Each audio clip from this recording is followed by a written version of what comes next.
welcome, everyone, to another edition of Remixing Politics and Culture with me, your host, Pam. I am a public relations and marketing professional who has a passion for social justice, voter advocacy, and culture.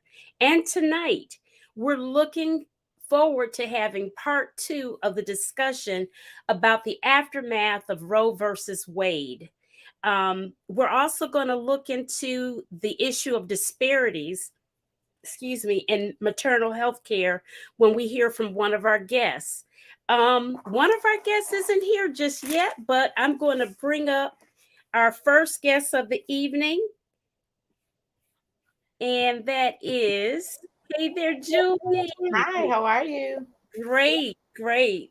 Um, Julie was born and raised in Detroit, Michigan.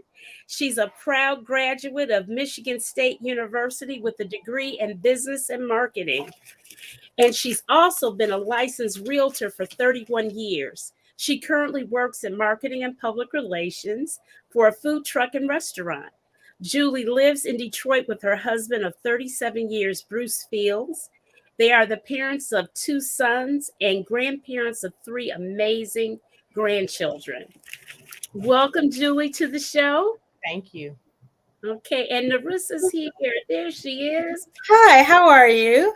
Hi. All right. And Narissa is a lawyer, speaker, teacher, and journalist. And for over a decade, she has worked as a law professor. She taught criminal law, U.S. constitutional law, and classes such as critical race theory.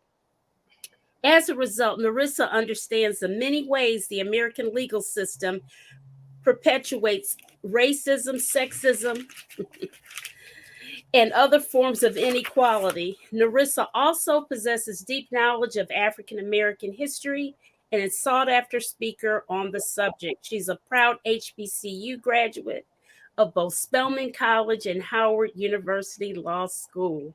Welcome back, Narissa. Hello, glad to be here. Yeah, so glad that you're here. Listen, ladies, I'm gonna start right off the bat. So much has happened since the decision of Roe versus Wade, with the SCOTUS overturning it. And we talked about this. It's been a whole month since we had this conversation. And so tonight we've added Julie to the conversation because she has a very interesting story to tell. I want to share my screen and put up a map. Hold on one second. Okay, that's better. I'm going to put up a map of where we are now on this whole subject matter. Okay. All right. Okay, here. Okay. All right. Okay, so it's not working for me. Hold on.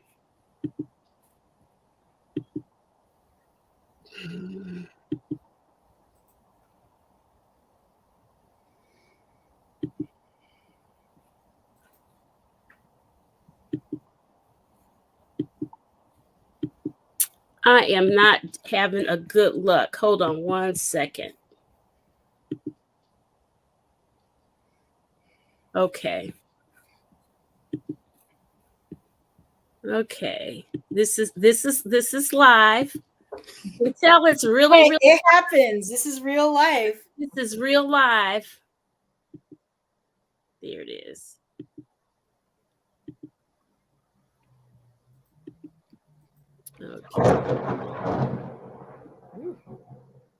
Okay.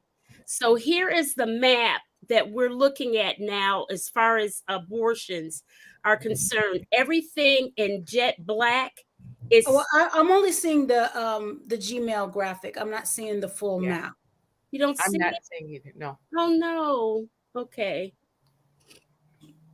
Hold on. You don't. Okay. Let me try it again. Do you see it now? No. No. Oh goodness. You see it now? No. Mm-mm. Huh. Now, any other time that I've done this like this, it's worked. Oh, gee. I don't know what I'm doing wrong. Let me go back to StreamYard and try to share it again.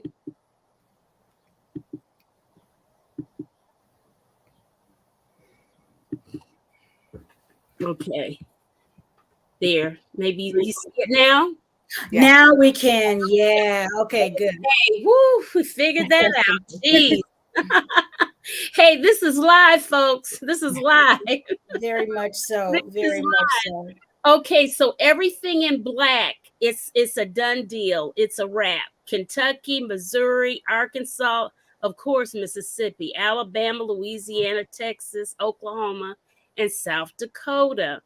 What I was shocked at was the state that I live in, North Carolina, in red. And that's because I know we just had a restriction on the 20 weeks for abortion or whatever, but there were some other restrictions that were put into place. Michigan, Julie, is rose. What does rose mean? It means while abortion is legal in this state, many state restrictions that make abortion difficult to access. Insurance. And what's the red for North Carolina? Let me go back. Let me go back. Let me see if I let me see. I have to zoom out of Michigan. Okay, North Carolina. Severely restricted, which shocked me. It really shocked me. And maybe the severe restriction came.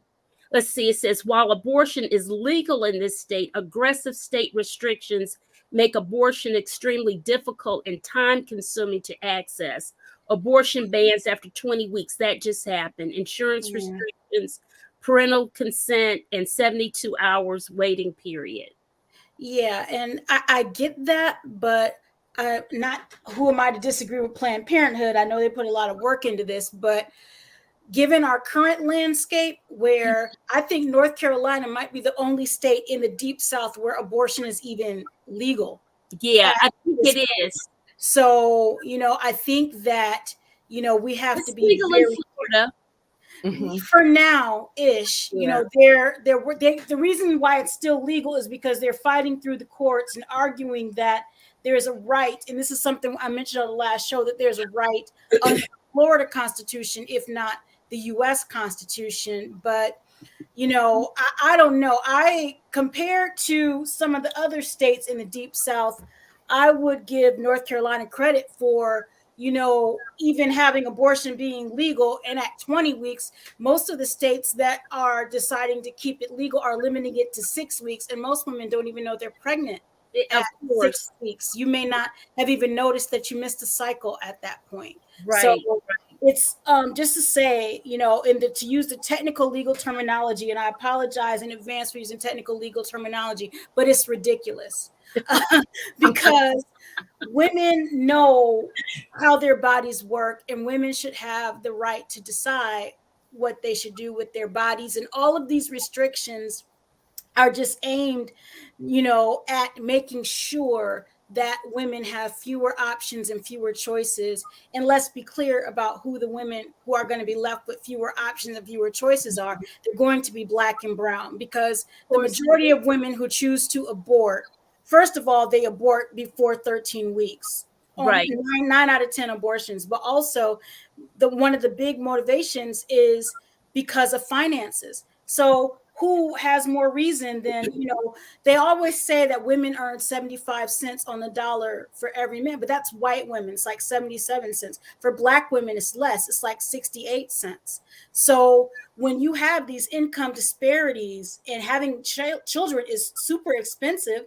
I mean, you want them to do extravagant things like eat and have a bed to sleep in and have clothes, and if you think about wanting them to go to college, I mean, are you kidding? So it's a huge expense. And to ask the women who this society has made the least prepared to take on those financial burdens to be forced to burden them is unfair. And I know I'm on my soapbox. Let me get down.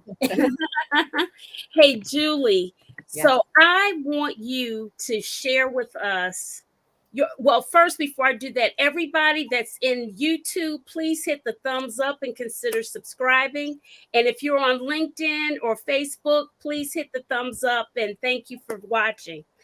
Julie, tell us your story. You have a very interesting story that goes back to the 1980s. We kind of old, Julie, right? Well, kind of just a little. Seasoned. Well, at the time I was working summers at a hospital, and a local hospital. I won't name the hospital, but they were known for specializing in women's care, in particular. And I was working in transportation, which means that they would call us and say, we have a patient that needs to go from point A to point B, go get him in a wheelchair, stretcher, whatever. So we would also do the admittance. So when you're admitted into the hospital, we go down to the admitting office, grab your chart, and this is before the days of HIPAA. So we would just get basically a cover sheet saying this is the name, this is where they're going, and this is what they're coming in for. So what I noticed was the first time I saw it was a young Caucasian girl coming in from one of the wealthy suburbs with her mommy and daddy being checked into the hospital, and across her check-in sheet it said VIP. So of course I was 17, 18 years old, and I'm thinking, oh, VIP, well, I wonder who she is. Mm-hmm. And then I found out that what that stood for was that she was coming to the hospital for a voluntary interruption of pregnancy. So, being from Detroit, our local dance show, they had commercials for, the Summit Medical Clinic, the Northland Medical Clinic, said, and it was always a little black girl. Yeah, I had to go in and get my abortion. But the young white girls were going to the hospital for it wasn't an abortion, it was a voluntary interruption of pregnancy. It's so pristine and clean and neat in a button. Yeah. Because we actually kind of started joking about it, saying, so you're just interrupting it? Does that mean you're going to go back and start it back up later? What does that mean?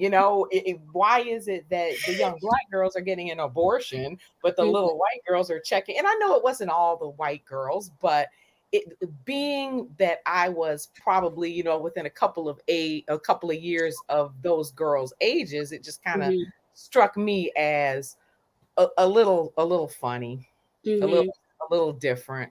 And I recall you telling me that you never saw any of us at the hospital. No. Oh no, not checking in for that. No. And I mean, I'm not going to say that it was, every day there was somebody coming in, but I probably saw like 5 or 6 people checking in, and some, there were a couple of, women who were in their 20s as well. But the fact that that was their option, and that instead of across their chart, it's saying abortion, it was a voluntary interruption of pregnancy.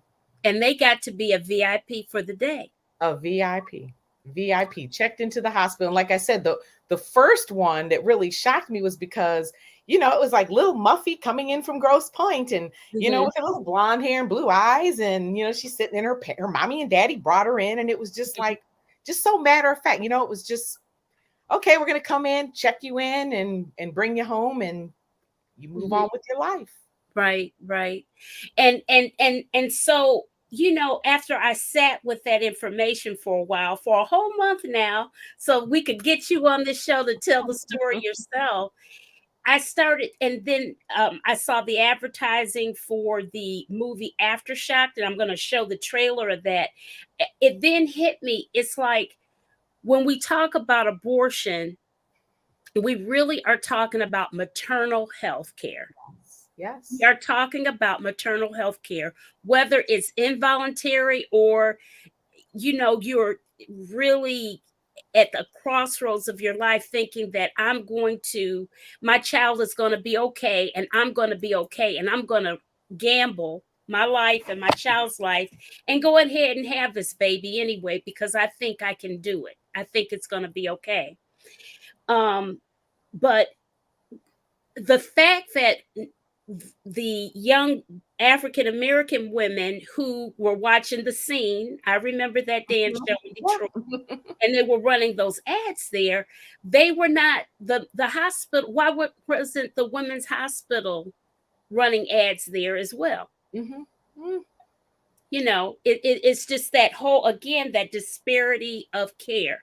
Yeah. And so I'm going to show you guys, hopefully it'll work this time. I'm going to go and see if I can pull up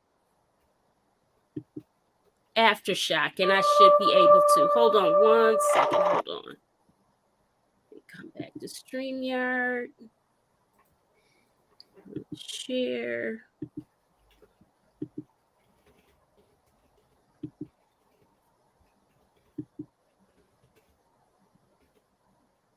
Okay, wait a minute.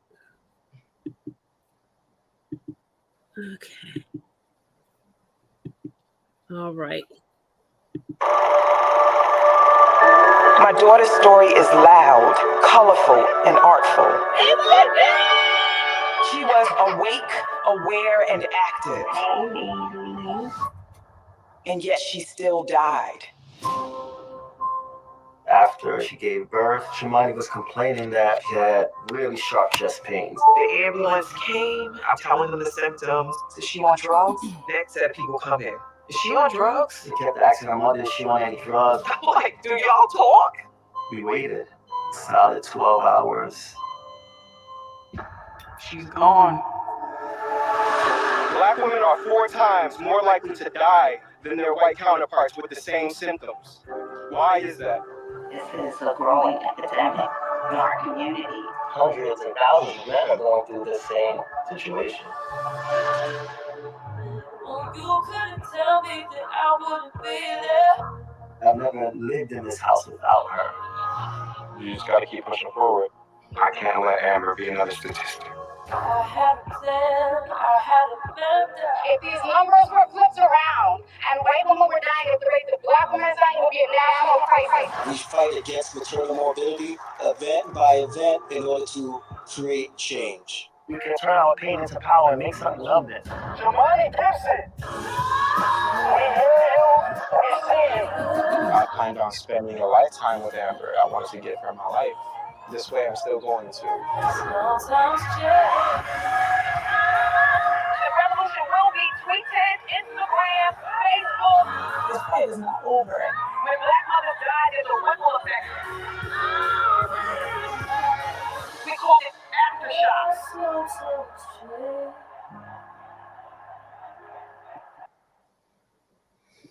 Okay.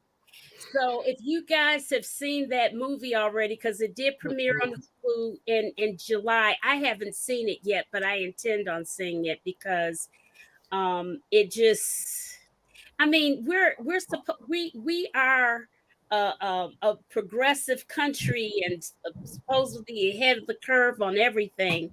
And how is it that a group of women are dying of maternal health issues?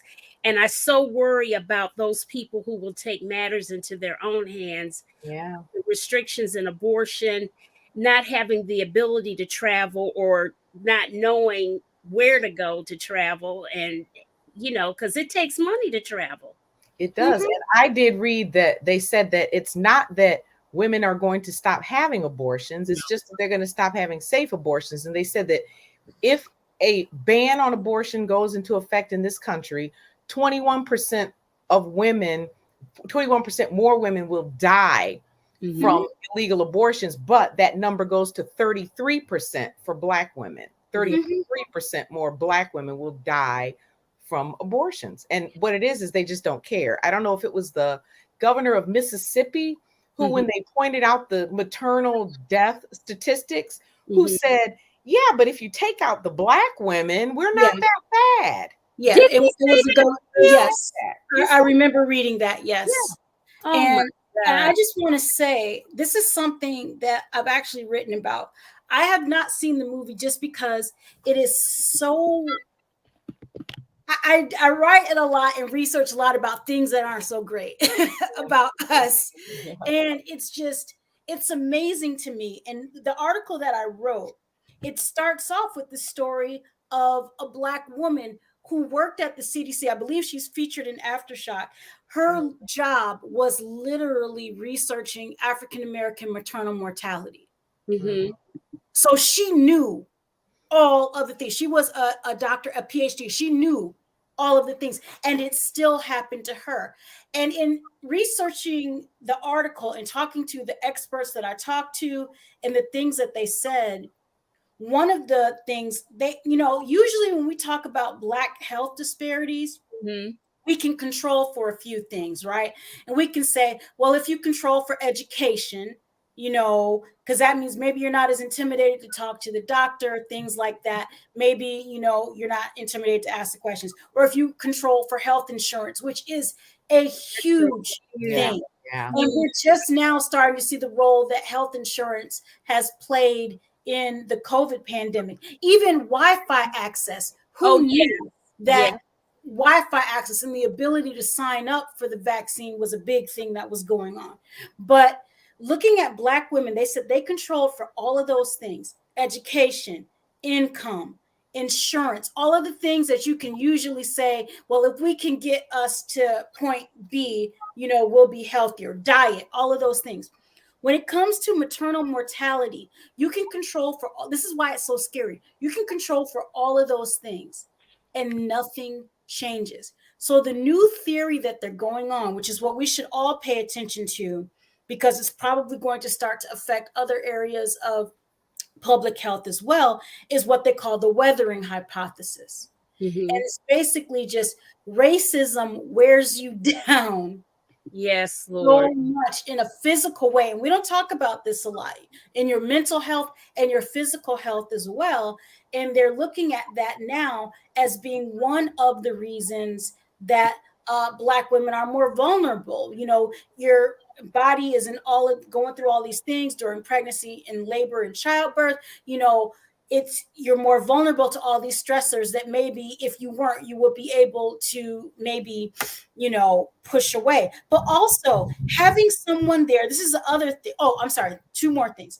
Also, over prescribing cesarean sections. Now, don't get me wrong. Some women, to have a safe delivery, need to have a C-section for them to be safe and the baby to be safe. Right. But come to find out, if a Black woman isn't delivering, it's like walking there and in 20 minutes, like, oh, well, we got to get you to C-section. Like, no. And then after I talked to that expert, she told me that I realized that so many of my close friends had been in that predicament. Mm-hmm. And one of them had a very close call. She was almost one of the statistics, that was in that video. It's a very real thing. And also, Black women are less likely to have an advocate in the room for them. Serena Williams, about her experience, and she said, okay, I think I'm having pulmonary embolism. She has blood clots in her lungs her whole life. She's like, and she's telling them this, and they're not listening to her. Right. One of the famous women on the planet, but her husband and her mother were both there. Mm-hmm. And they were saying, okay, you need to listen to her. And she believes that saved her life. And so as Black women, what we're facing when we go into these situations is we're at a point where we're very vulnerable, to racism and everything. There's a lot of racism that's endemic to the medical profession. They're trying to suss it out. They're trying to do better, but it's still there. And we don't have advocates in the room for us. So that makes us doubly vulnerable. What we really need is to have us being aware of these things. I don't mind us talking about police brutality and the shootings of unarmed Black men, Black women, Black non-gender people. all of police violence is wrong all the way. But we are also dying in these less public, less graphic ways every day. And we need to talk about that just as much because we're losing so many good people and so many families are being destroyed by these very preventable deaths. Right. Julie, what do you think about that? I mean, back then we were so young and carefree, and who knew? What did all of this talk about disparities and the whole abortion thing? Is that what triggered your memory from all that time ago? Well, I think I come from a little bit of a different background, being that both of my parents were physicians. My Okay. father was in internal medicine. My mother was a pediatrician. And at one point, my father had a series of strokes. Mm. And my mother spent every night in the hospital in his room with him because she knew she needed to be there. At one point, he had gotten his blood pressure taken. Now, mind you, he's in there because he's had a series of strokes. His blood pressure was sky high. Well, it just happened to be shift change. So the nurses disappeared and nobody brought him medicine. Well, my mother is in the room with him and she happened to have his medication in his bag, and she is a physician. So she did what she was supposed to do. She went in the bag and she gave him some medicine to bring his blood pressure down. And do you know they got mad at her Of when course they finally came back into the room after about an hour? And she said, "Do you realize my husband is here because he has had a stroke, and I'm not going to sit here and watch him have another one because you are taking report on shift change?"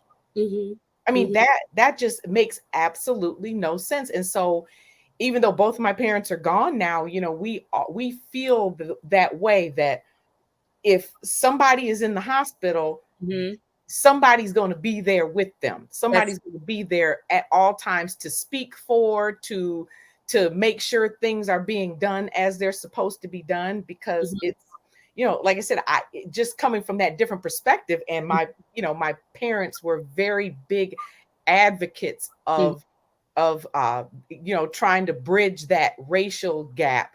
We have pictures of my father protesting with signs in New York back in the 60s about the racial disparity in medicine. And we literally have pictures of him picking on a picket line with other doctors. And this was in the 60s. And ain't nothing changed but the year. Yeah. Wow.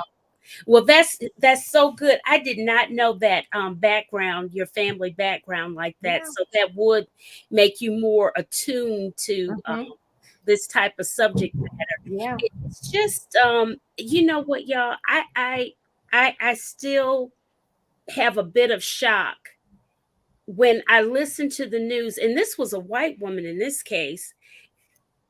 She had the baby died. She had twins.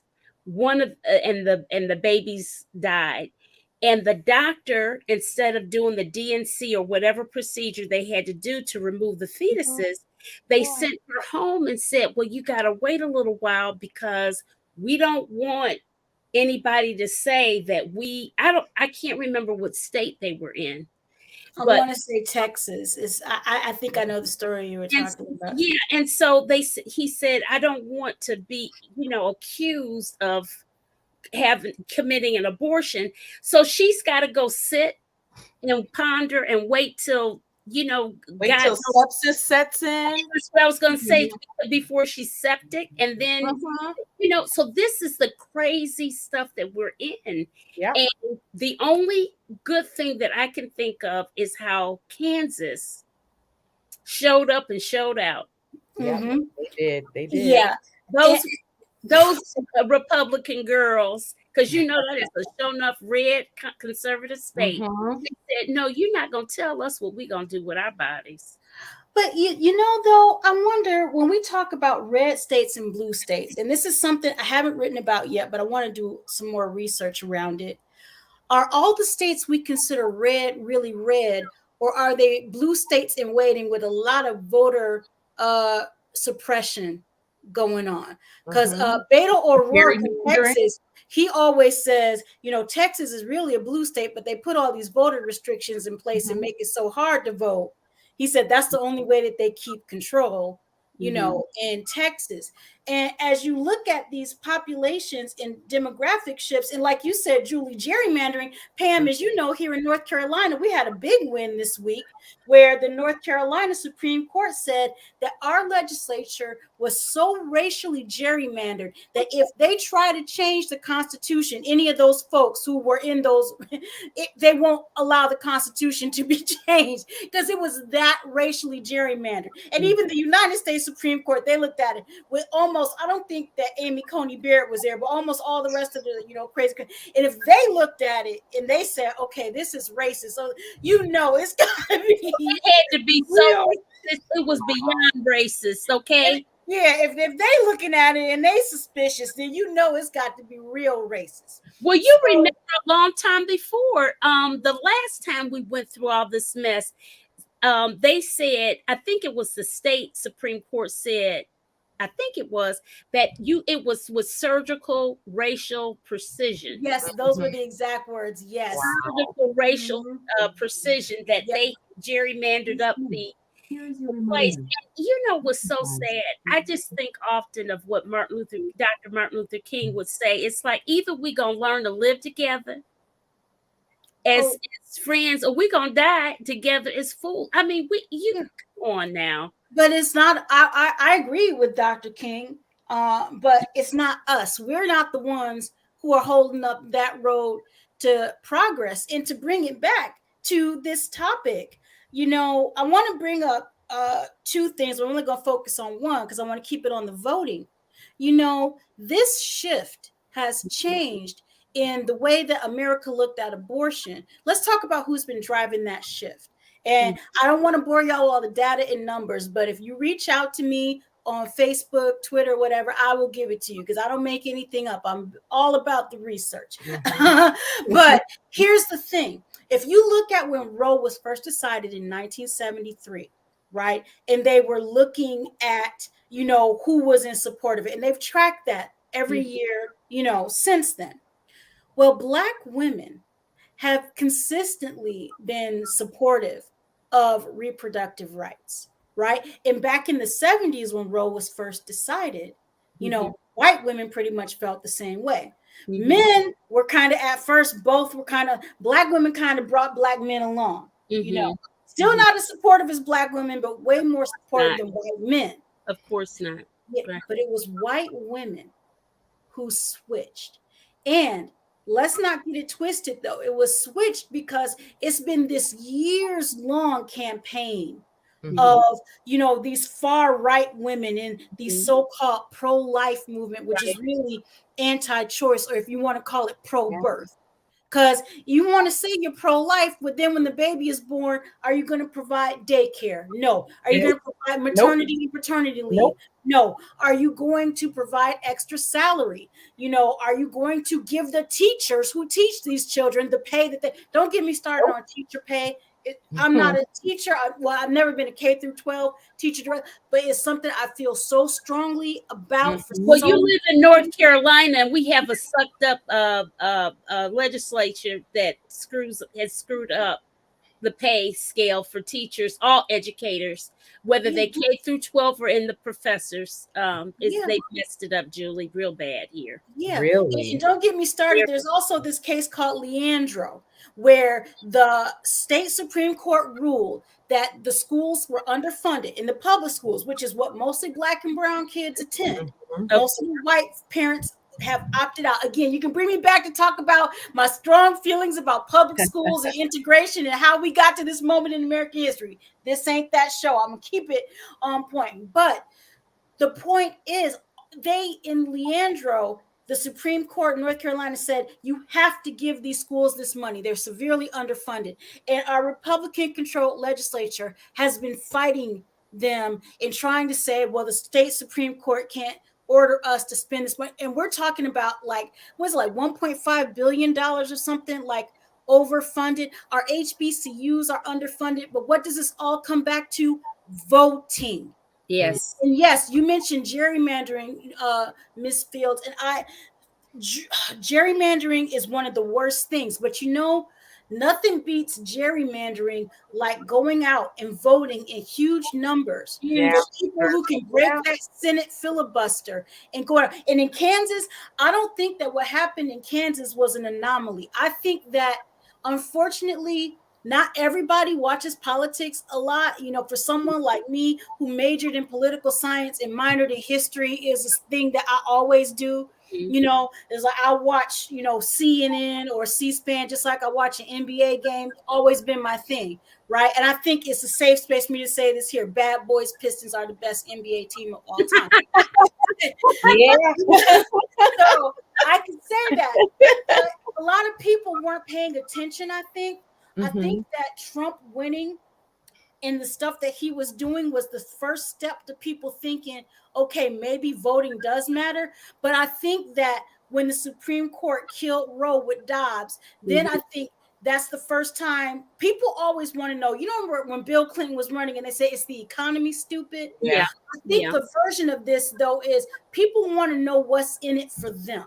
Right. And if you can't tell people what's in their vote for them, they're not going to come out and vote. And I think people in Kansas came out and voted because now people very clearly see what's at stake. And it's a shame that it had to get this bad for people to see. But I do think that what we're seeing is people starting to care more and starting to see that your vote does matter. And like this issue we're talking about, Black maternal mortality, who funds the research? You know, Congress. Who is going to have councils that actually take care of this stuff? I was trying to research Black maternal mortality a couple months ago for like a follow-up story that I was trying to do.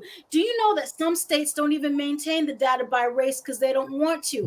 That's the kind of reason that we should be voting, to get people in there who care and who will appoint people who care about the things that matter to us. But if you're voting for people who want to debate your humanity or your basic rights, you're never going to get to that point. Yep. Julie, what do you think?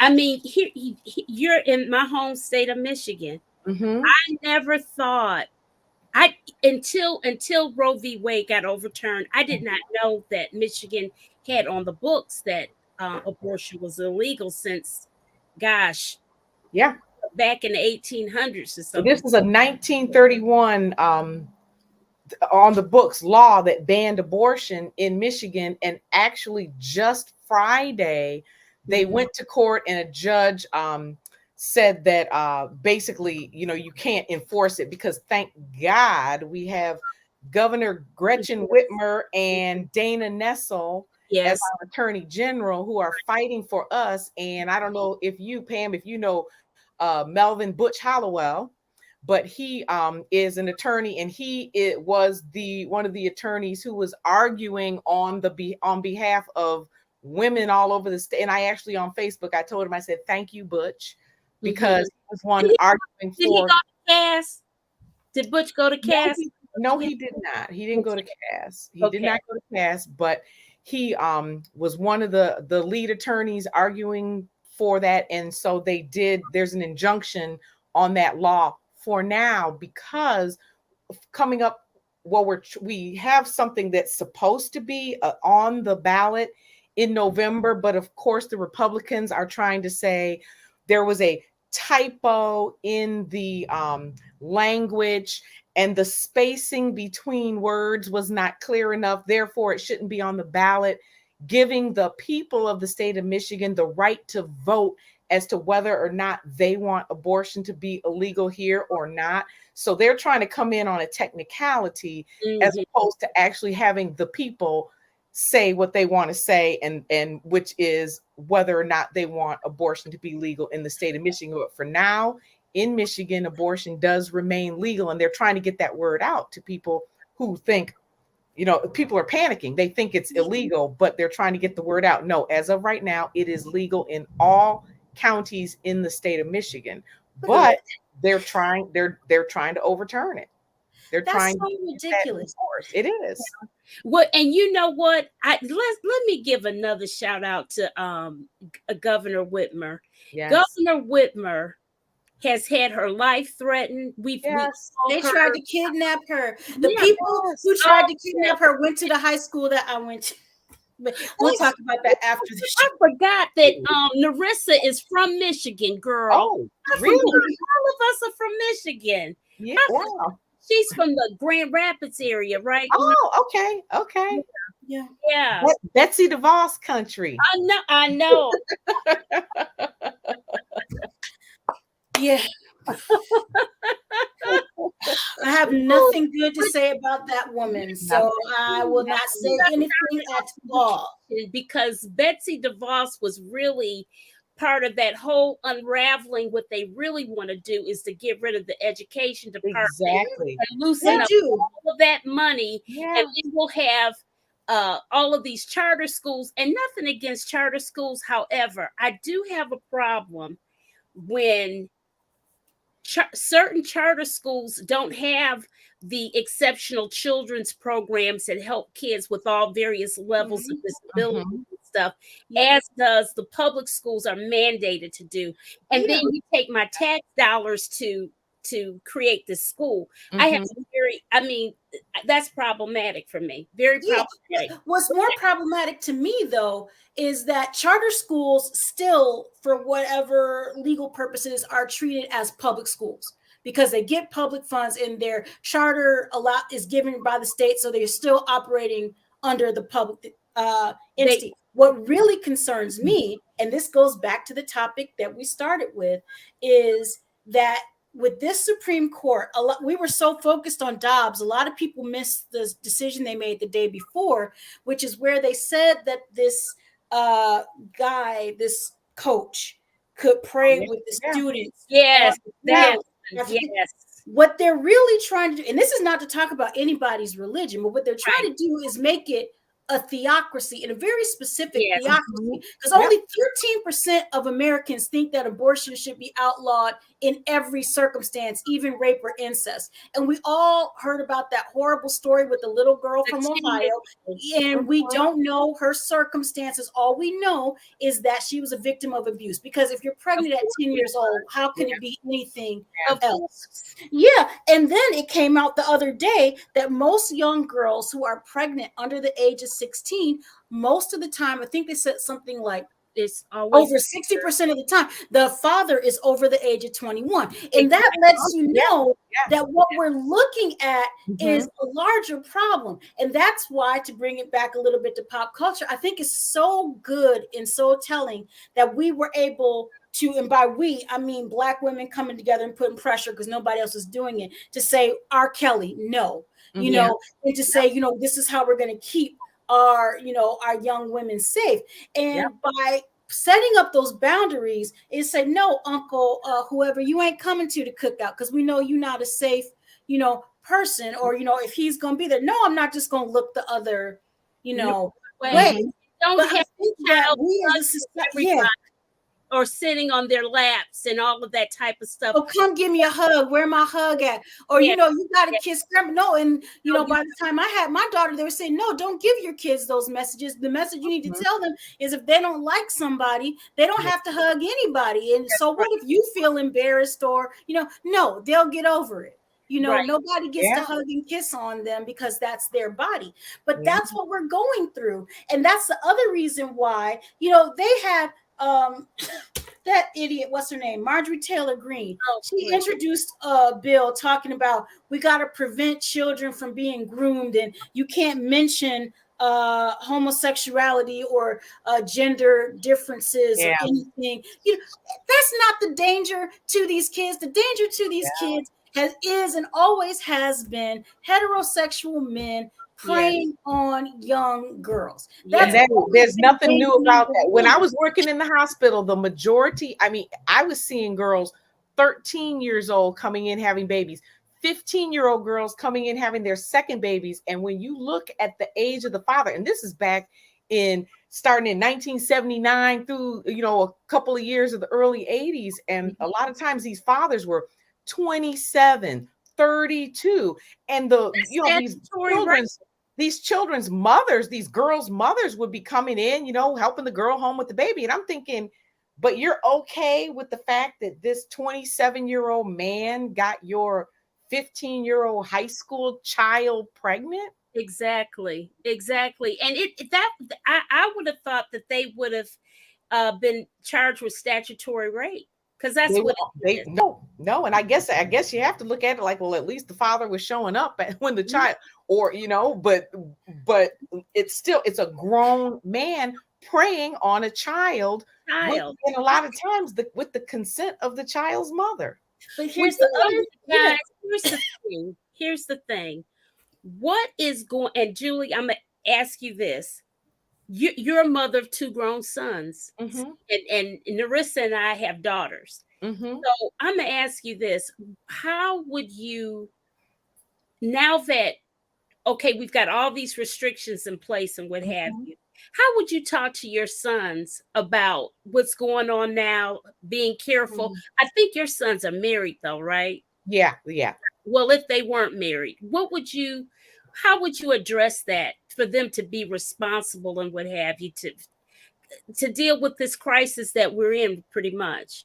Well, you know what? I think that, I mean, you have to be responsible, period. It's not, oh, now that, she might not be able to have an abortion, you have to be responsible. I don't think that that's exactly the message that you want to send, but I don't know. I mean, I don't know, because it's almost like, even though my sons are early 30s, Mm-hmm. but it's almost like times are changing so rapidly, because I never would have thought that abortion would be outlawed in Mm-hmm. this country. And you think about the fact that we have 3 sitting Supreme Court justices who flat out lied Yeah.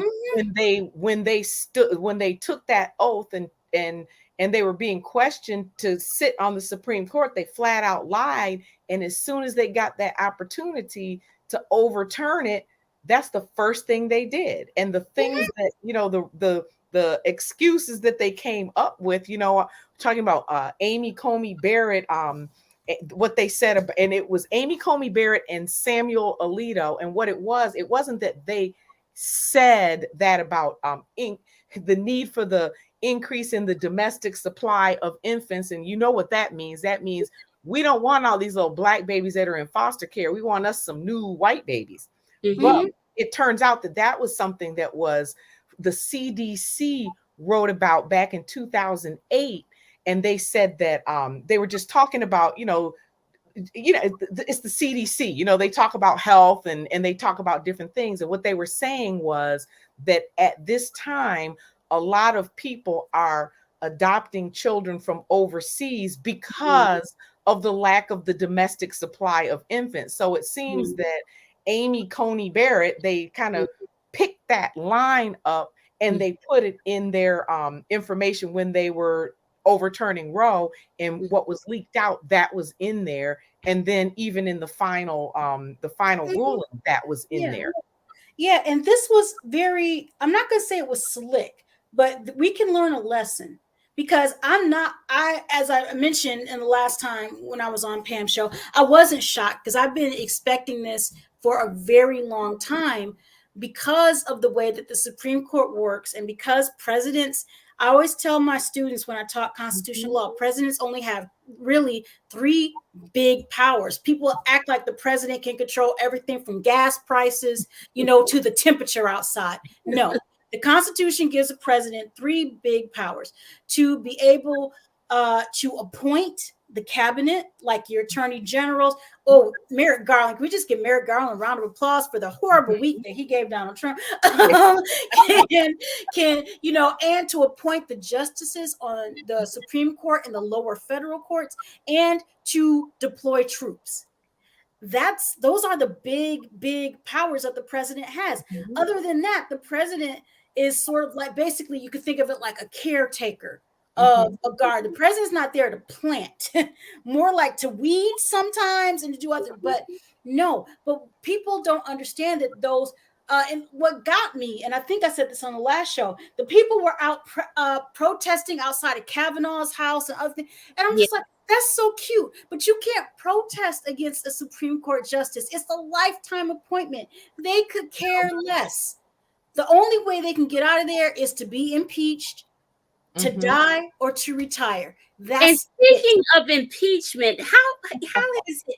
We've had so many distractions. We haven't talked about Jenny anymore. Oh yeah. Oh, Yeah. we definitely need to keep that Jenny, ball rolling. Jenny, about the whole thing about who paid for those masses of people coming on January 6th. Yep. And what did Clarence know? What did Yeah. Clarence know? And when how did is he she do it? influencing him? Yeah. Yeah, especially on these. If she was so involved with the January 6th, you know, she was giving money to some of those groups and funding some of the Yeah. legal help that was, you know, going to him, meaning Trump, in the days after the election. Then I heard for a while that the January 6th committee was thinking about bringing her in. I think that those plans are on hold for the moment, but I would like to see them at some point bring her back in. And again, you're gonna see it always comes back to voting, because the only reason why we know what we know about January 6th is because we have a Democratic Congress. Yep, the right. Republicans fought tooth and nail to not have an investigation because they knew that what Trump did was wrong, and they knew that they was wrong. And then it comes out half of them asked him for pardons. Yeah. How you gonna ask for a pardon if you know that what you did was right? They knew they were wrong.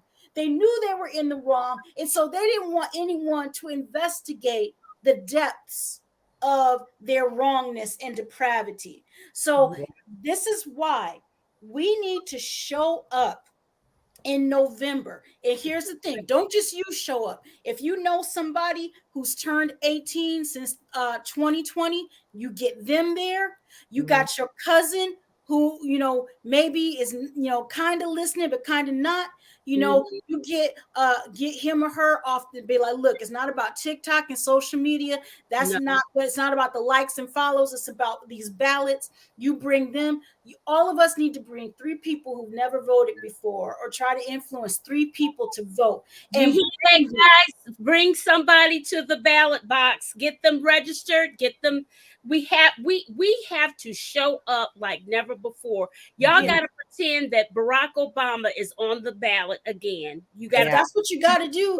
But because our rights are on the ballot every time. We talk on the ballot. Yeah, we talk about rights.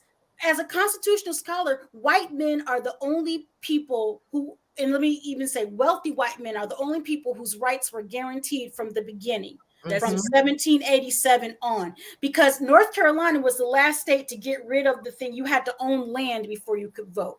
So then it was, I always wondered where that free white and 21, that's where it came from. It's like, oh, you're a free white and 21, like, and a man, then you could vote in like most states in like the early 1800s, you know. And then Black men got the right to vote.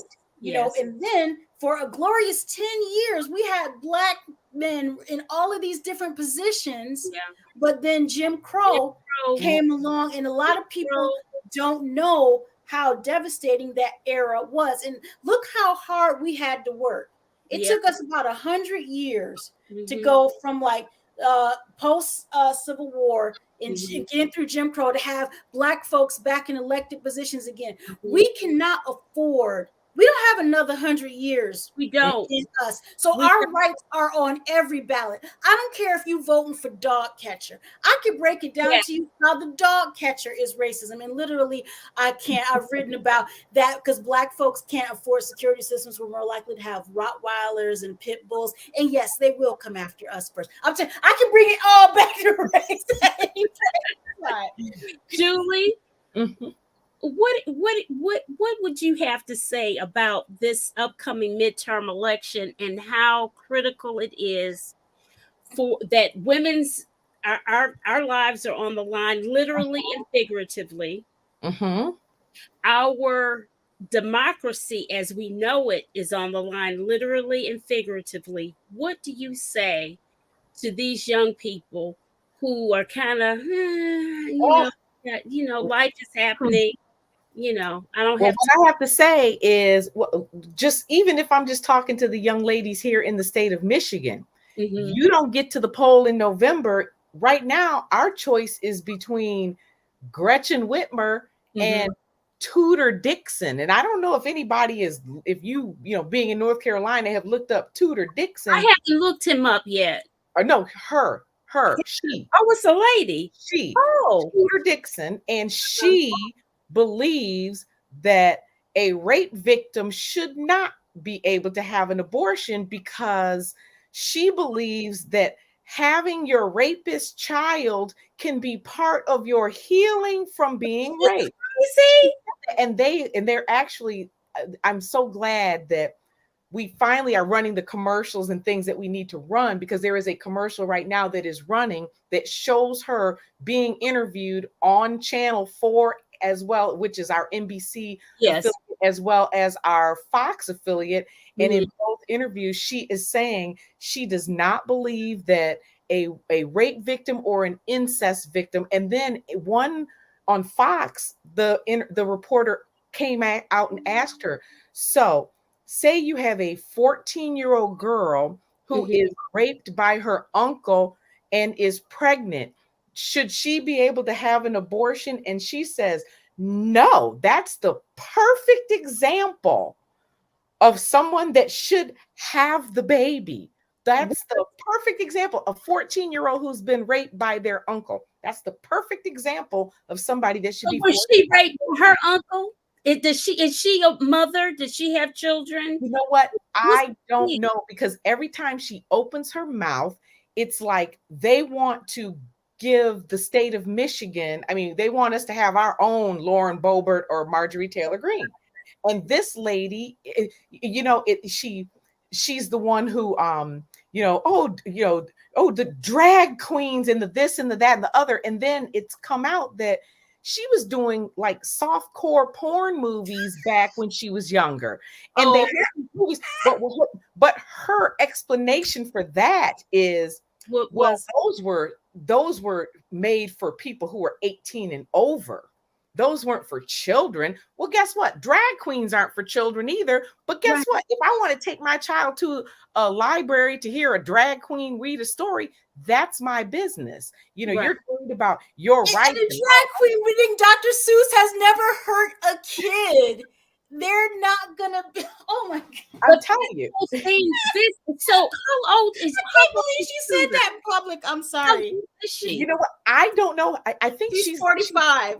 Okay, I was gonna say I think she's like mid-40s. But you need to look this woman up, and you're listening to her. And what happened with the Republicans here in the state of Michigan for governor is that it just so happens there were about 10 of them that were going to run, and 5 of them, it turned out, turned in petitions with fraudulent signatures. I heard about and that. Even James Craig, I hate to say, who is one of our fellow cast technicians. Oh, don't even mention his name. I'm mad at him. I hate to say know that a cast technician was that cuckoo for Cocoa Puffs. I hate to say it, but even James Craig turned in petitions with, they said on some sheets, the signatures were exactly the same, line after line after line. They didn't even bother to make it look like somebody else was doing this.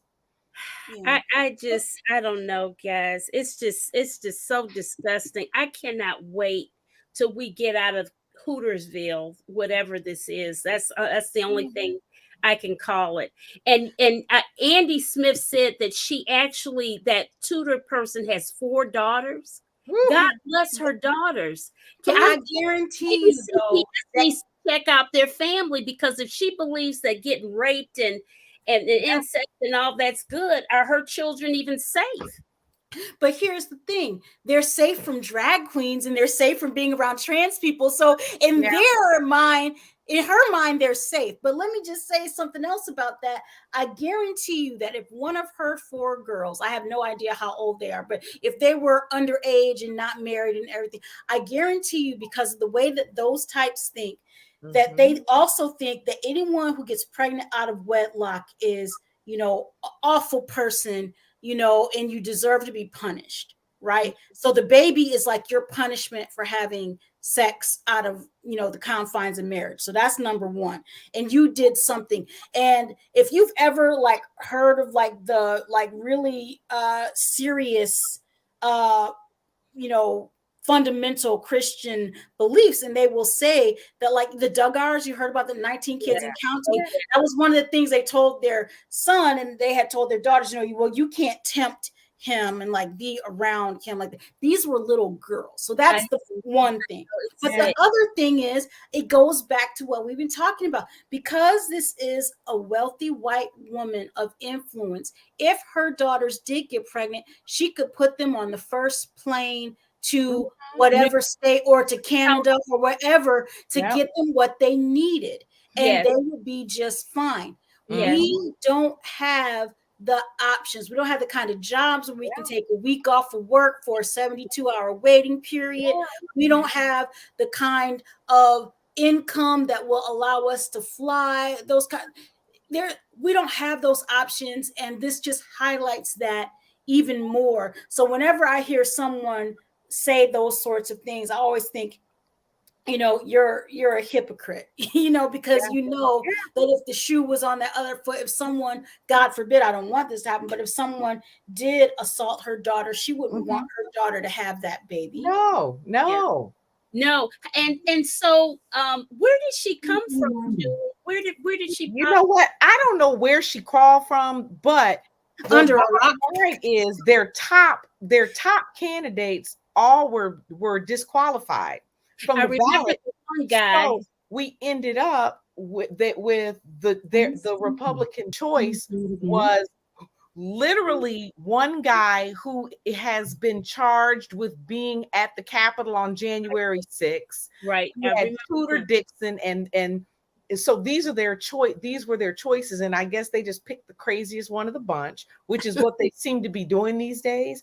And so Tudor Dixon against Gretchen Whitmer. So what I would say, especially in the state of Michigan, if you care about women's rights and your daughter's rights to control her own body going forward, you better get to that voting booth and you better vote for Gretchen Whitmer, because otherwise you're going to get this crazy woman who thinks that you are being healed by giving birth to your rapist child. I don't know.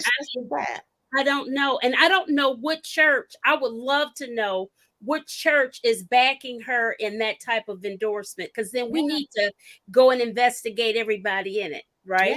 It's called, the one that the Duggars go to is called like the International Faith Council. I can find it for you, but like there are a couple of them that actually do believe these things, and it's very scary.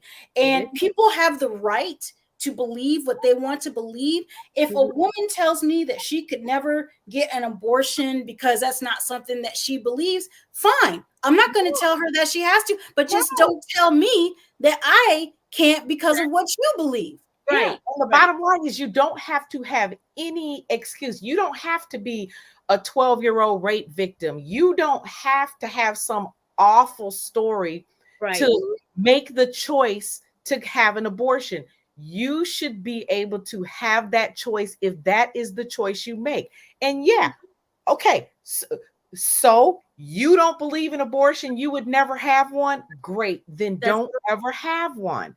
But don't sit here and tell some other woman, because you don't know what that woman is going through. You don't know what, and there's a lot. There was another woman who and I can't remember who she was, but she just came out recently and she said that she was one of these religious women and I'd never have an abortion. Oh my God. And then her husband died. And after her husband died, she found out that she was pregnant, but because of some health issues, she had like 4 children at home already. And because of some health issue that she had, her life was in danger carrying another pregnancy to term. And she said she never thought she would be in that walking in those shoes, but she had an abortion because it was okay. Should I take a chance of leaving my kids parentless, or should Yes. I have this abortion? And then just recently in another state, there was a man who was behind the abortion ban.